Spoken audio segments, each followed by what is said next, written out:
Madame, Monsieur, bonjour et bienvenue dans ce journal. Je suis Christine. Voyons tout de suite les titres de ce jeudi 10 novembre.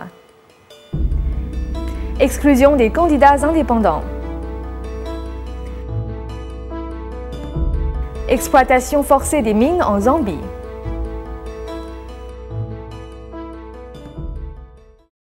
Mardi dernier, 10 millions d'habitants de Pékin ont été appelés à voter pour élire leurs représentants régionaux. Ces élections au plus bas niveau du système politique chinois ont lieu une fois tous les 5 ans. Selon le régime au pouvoir, ces élections sont un exemple de démocratie dans le pays, mais un petit nombre de candidats non soutenus par le Parti communiste ont été simplement exclus du scrutin. Mardi dernier, les habitants de Pékin ont voté pour le Congrès local du peuple. Bien que ce soit le plus bas niveau du système administratif chinois et une reproduction du Parti communiste chinois, les élections de cette année ont attiré un nombre record de candidats indépendants. Ces derniers espèrent intégrer le système politique, mais la plupart se sont vus refuser cette chance. La plupart d'entre eux sont harcelés par les autorités. Ceux qui ont réussi à présenter leur candidature sont retirés de la liste électorale sans aucune explication.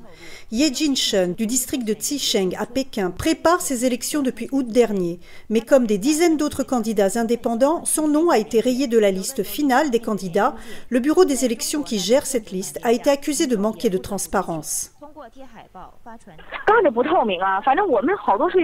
Ce vote n'est pas transparent. Nous ne savons pas grand-chose. Il y a un quota de représentants du peuple défini selon le sexe ou la profession.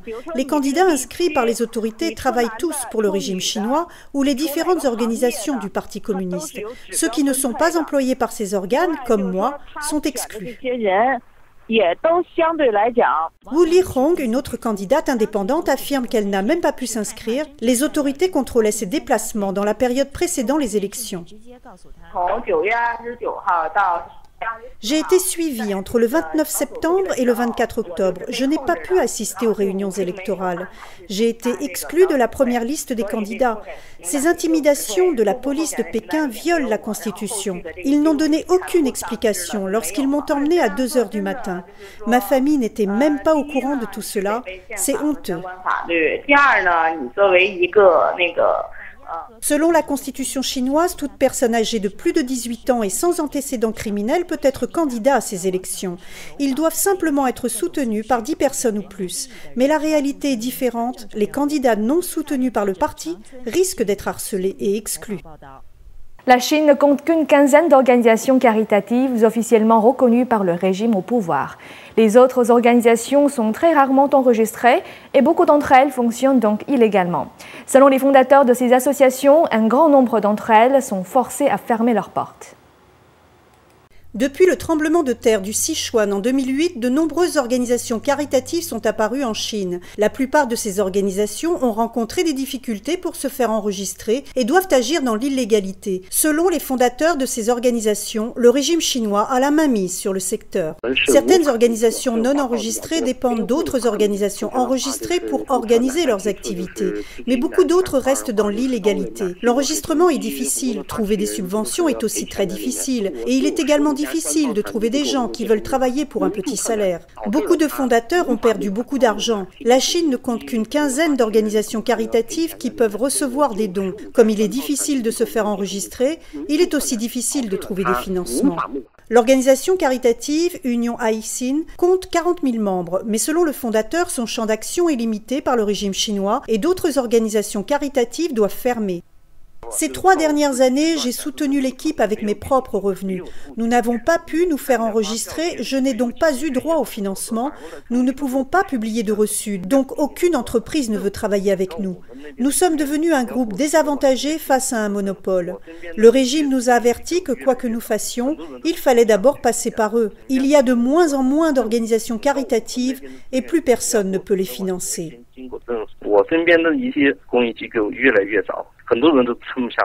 De nombreuses organisations caritatives créées après le tremblement de terre du Sichuan en 2008 sont aujourd'hui fermées.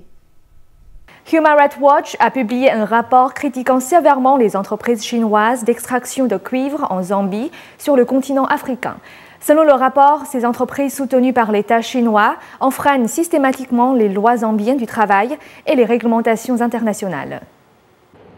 Les entreprises minières de l'État chinois exploitant le cuivre en Zambie ont été lourdement critiqués par un groupe international de défense des droits de l'homme. Selon le rapport de Human Rights Watch, publié le 3 novembre dernier, les entreprises minières chinoises enfreignent fréquemment les lois et réglementations du travail au niveau national et international. Nous avons découvert que les employés qui refusent de travailler sur les sites souterrains non sécurisés sont constamment menacés d'être renvoyés. Le responsable chinois menace l'ouvrier de renvoi s'il n'y va pas.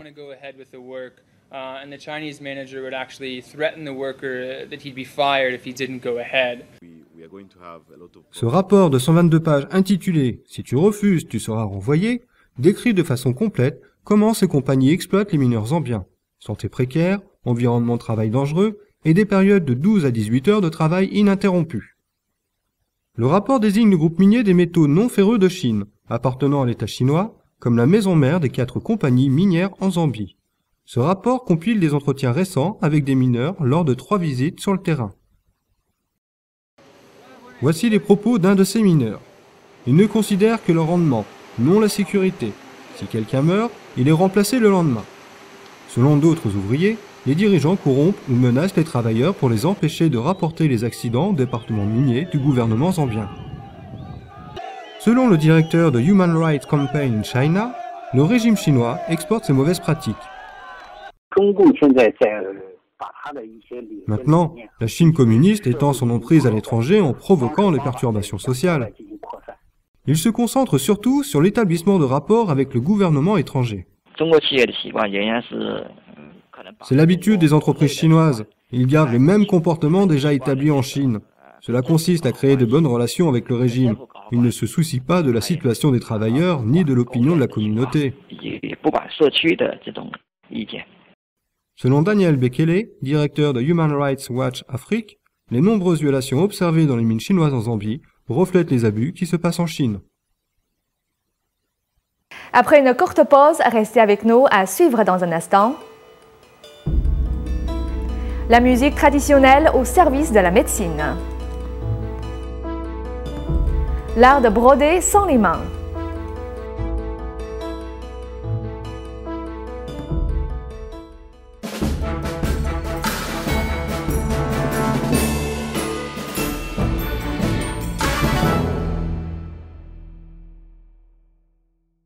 Samedi dernier, en Chine centrale, un pont s'est effondré après qu'un camion surchargé a essayé de le traverser.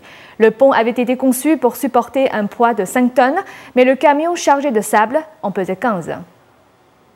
Samedi dernier, dans une région du centre de la Chine, un vieux pont s'est effondré, entraînant avec lui 4 véhicules dans la rivière. Selon la télévision officielle chinoise, 2 personnes ont été légèrement blessées dans cet accident survenu dans la province du Henan. Selon un responsable de la région, un camion surchargé a traversé ce pont vieux de 34 ans, malgré qu'il soit interdit à la circulation. Ce pont avait été construit pour supporter 5 tonnes, mais le poids lourd chargé de sable en pesait 15. Le pont n'a pas été rénové depuis longtemps et a été classé dangereux. De plus, le camion était surchargé. Ces 2 éléments ont contribué à l'accident. Aucune des 5 personnes impliquées dans l'accident n'est décédée. Bien que la vétusté et le manque d'entretien aient conduit les autorités à classer des ponts comme étant dangereux, les conducteurs continuent à les traverser pour gagner du temps et de l'argent.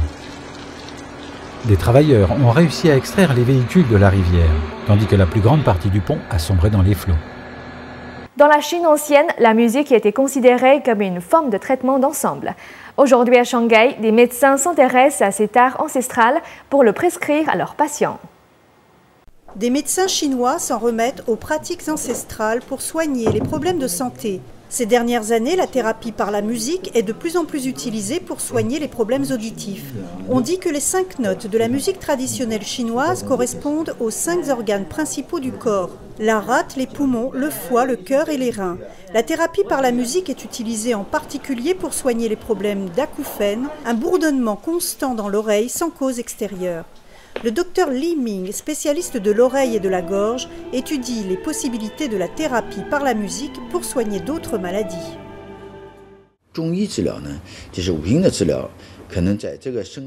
En plus des thérapies par la musique déjà existantes, la thérapie par la musique chinoise vise à rééquilibrer les énergies du corps pour un plus grand confort psychologique. En utilisant les 5 notes de la musique traditionnelle chinoise, nous pouvons voir les problèmes affectant les 5 organes principaux. Le but de la thérapie par la musique est de soigner globalement les problèmes internes et externes. Bien que certains patients pensent que cela n'a aucun effet physique, ils en ont bénéficié mentalement.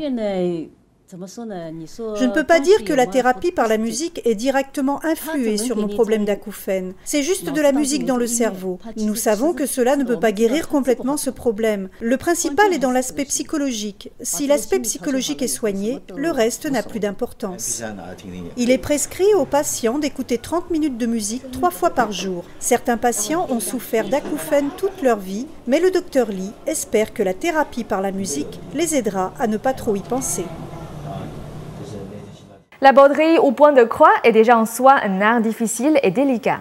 Broder sans les doigts semble totalement impossible, mais à force de travail et de persévérance, une jeune fille chinoise qui a perdu ses mains dans un accident est devenue une artiste exceptionnelle du point de croix. Dans la province du Guizhou, dans un petit village de l'ethnie Tujia, vit une jeune femme sans doigts. Mais cela ne l'empêche pas d'écrire, de cuisiner ou de broder. Peng Jiana, âgée de 24 ans, a perdu ses mains dans un feu ouvert quand elle était petite et sa famille n'a pas pu payer l'opération chirurgicale nécessaire. Avec beaucoup de ténacité et les encouragements de ses professeurs, elle a appris à tenir un stylo avec ses bras et à écrire tout comme les autres enfants. Quand j'étais petite, j'étais incapable de tenir des baguettes. Mes parents ont longtemps essayé de m'apprendre. C'était vraiment difficile, mais j'y suis arrivé. Cela m'a fait comprendre qu'il faut mettre tous ses efforts dans ce qu'on fait. Après s'être mariée à 18 ans, Peng a voulu aider à faire vivre sa famille. Elle a décidé de se lancer dans la broderie, mais cela n'a pas été chose facile. Son premier ouvrage a été extrêmement difficile, mais avec de la pratique et du temps, les choses sont devenues de plus en plus faciles. Maintenant, Peng peut faire un point de croix en moins de 5 secondes, et à ce qu'on dit, elle finit son travail plus vite que n'importe quel artisan avec 2 mains. Je voudrais réunir quelques personnes pour broder les magnifiques paysages de notre village comme souvenir pour les touristes. En même temps, nous pourrons gagner plus d'argent. De plus en plus de touristes se rendent dans le village de Peng pour admirer son talent. Voilà, c'est la fin de ce journal. Merci de l'avoir suivi. J'aurai le plaisir de vous retrouver demain pour une nouvelle édition.